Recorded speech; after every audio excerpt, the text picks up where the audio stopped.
Good day folks, Sean here from Air Photography. So in today's video, we're just going to be doing a quick unboxing of the new GoPro Hero 11 Black Mini. This was just made available a few days ago. It was originally supposed to be launched on the 23rd or 25th of October, something like that, but it ended up getting delayed until November 18th. Of course, here we are on the 10th and the GoPro has arrived, so they have shipped it out a little bit early. And what they've done here is people who pre-ordered it and had to wait, they are including a free handler as a little gift for the inconvenience. Now this video is not a review. That will be coming down the road. Of course, we'll be making some other videos with it. This is basically, like I said, just a quick unboxing. So let's just get into it and we'll take a look at it. So you can see here it comes with the same style of case that the full-size GoPro comes with. And when we open it up here, you can see we also have a card saying that the firmware must be updated before we can use it, just like the Hero 11 Black. And it looks like we get some of the standard accessories that we normally get. We got our charging cable, a curved sticky mount, we have a buckle mount. Up here at the top we have our standard literature. And of course we have the GoPro Mini here.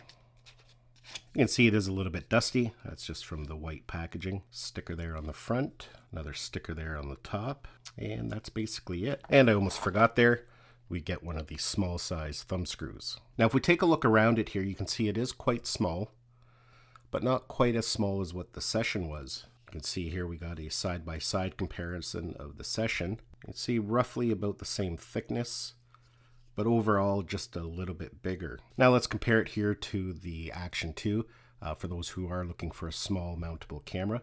You can see it is quite a bit larger than the Action 2. But it is a different type of camera.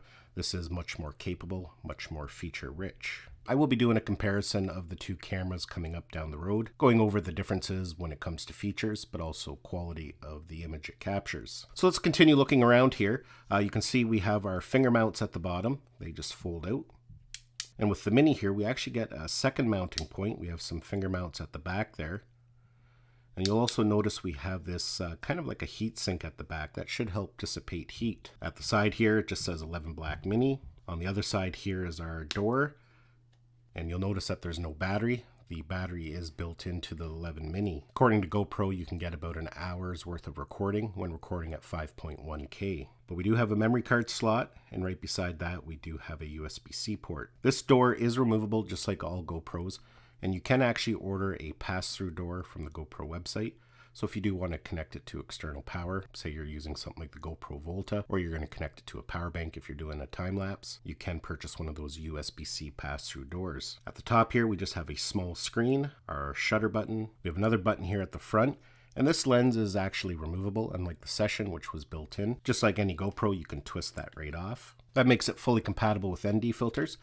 But for some people, they'll be happy to know that it is compatible with the Max Lens mod. Now basically, the GoPro Hero 11 Black Mini is a full-featured Hero 11. It has all the new features, the new sensor, the new 8x7. It can record at 5.1K at 60 frames per second. However, there are some features that are missing. Most notably, there's no photo mode on this camera. It's basically just for recording video. There's no GPS on it, no video looping, no Hindsight, and no scheduled capture. On top of that, there's no external microphone support. Now that's because it's not compatible with the media mod, and from what I've read, it's not compatible with the microphone adapter, but I will be testing that out in a later video. So let's go ahead here. We're going to get it powered on and get the firmware updated. Now we are going to go ahead here and get everything updated, powered on for the first time.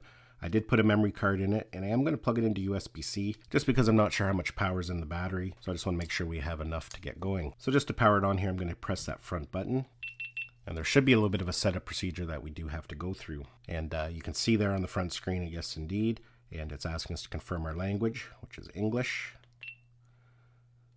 We'll confirm that. We'll agree to their terms of service. Now it's telling us to install the GoPro Quick app.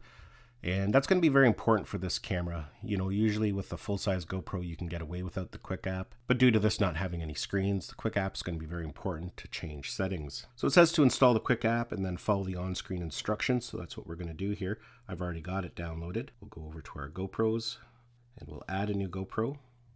And you can see there it found it right away. So we'll connect to camera. We're going to pair it. It's asking us to name our camera. We'll just call it the Hero 11 Black Mini. We'll save the name. Now at this point it's going to update the firmware. Now we will have to connect to the Wi-Fi that it's broadcasting. So let's go ahead here and we will get everything installed. This will probably take about 5 to 10 minutes, so we'll just let that do its thing. And there we go. There you can see we are done the firmware update. So as you can see, we're all connected. We got the firmware update. And like I said, this is going to be one of the first times that the GoPro Quick app is going to be very important. You're going to need it to frame your shot correctly if that's important, but also if you want to go in and edit any of your settings. Again, the Quick app will be very important for that. As you can see here, we can go into all our standard settings. And just like a regular GoPro, we can adjust things. And the GoPro Hero 11 Black Mini is fully capable of Pro Tune. So that's basically it. That is the new GoPro Hero 11 Black Mini. If this is a camera you're interested in, make sure you're subscribed to my channel, as I will be covering it fully over the coming weeks and months. We'll be doing some comparisons against other popular action cameras. Of course, lots of video samples, and then a full review once we've had a good amount of time to use it. I want to thank you for taking the time to watch this video. If you enjoyed it and found it had value, give it a thumbs up. It's always greatly appreciated. Don't forget to subscribe to my channel so you don't miss any of our upcoming videos, and we'll see you in the next one.